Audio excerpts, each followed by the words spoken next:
education. Le ministère de l'Éducation de base enregistre au cours de l'exercice précédent un taux d'exécution du budget de l'ordre de 96,4% des performances réalisées grâce à la parfaite maîtrise des mécanismes mis en place pour assurer la fluidité du circuit budgétaire. Des acquis à consolider, mieux à perpétuer au cours de cet exercice 2023, d'où l'atelier de formation et de renforcement des capacités des responsables, des services centraux et déconcentrés de la chaîne d'exécution du budget de ce département ministériel, présidé par l'inspecteur général des services du Minedub, Charles Nonga, représentant le ministre de l'Éducation de base, en présence du directeur des ressources financières et matérielles, Alain Mathieu Doko Ediane, et du directeur des affaires juridiques, Apollinaire Epanda, lesquels travaux se tiennent ce mardi 4 avril en Bankomo, une banlieue de Yaoundé. Le présent atelier s'inscrit dans le cadre de l'accompagnement technique que le ministre de l'Éducation de base, le professeur Laurent Serge Etou-Ningwa, assure aux acteurs de la chaîne budgétaire pour leur permettre d'exécuter harmonieusement et de manière optimale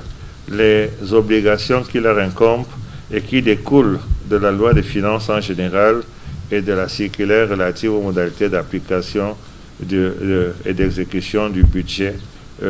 pour l'exercice 2023 en particulier. Il s'agit donc pour les participants de s'approprier les principes et exigences de la discipline budgétaire pour une gestion efficace et harmonieuse des ressources allouées au ministère de l'Éducation de base pour l'exercice 2023. C'est donc une session purement technique qui va entraîner des formations en cascade sur le terrain, puisque les responsables régionaux qui sont ici présents auront la responsabilité d'aller partager avec les responsables départementaux et d'arrondissement toutes les orientations,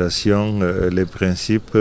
et les techniques que l'on doit mettre en œuvre pour une saine exécution du budget 2023. 5 exposés meublés par des échanges riches et bénéfiques sous-tendent cet atelier, à savoir innovation du budget 2023 du Minedub, cadre général de gestion des finances publiques, modalité d'exécution des crédits alloués au fonctionnement des écoles primaires publiques, modalité d'exécution des crédits d'acquisition du paquet minimum et enfin maturation des projets d'investissement public ponctués par la synthèse des recommandations.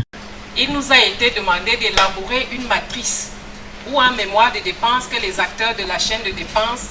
pourront renseigner afin de faciliter la compréhension de la méthode d'exécution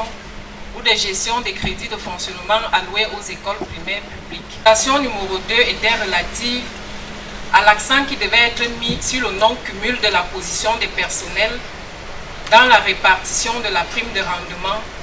en rapport avec le coefficient individuel y appliqué. Mieux outillés, les participants vont donc assurer le relais sur le terrain afin de permettre à la chaîne d'exécution du budget du ministère de l'Éducation de base d'être à l'abri de toutes les difficultés qui pourraient survenir, tant au niveau de la formation que du respect de la réglementation pour des performances toujours au top.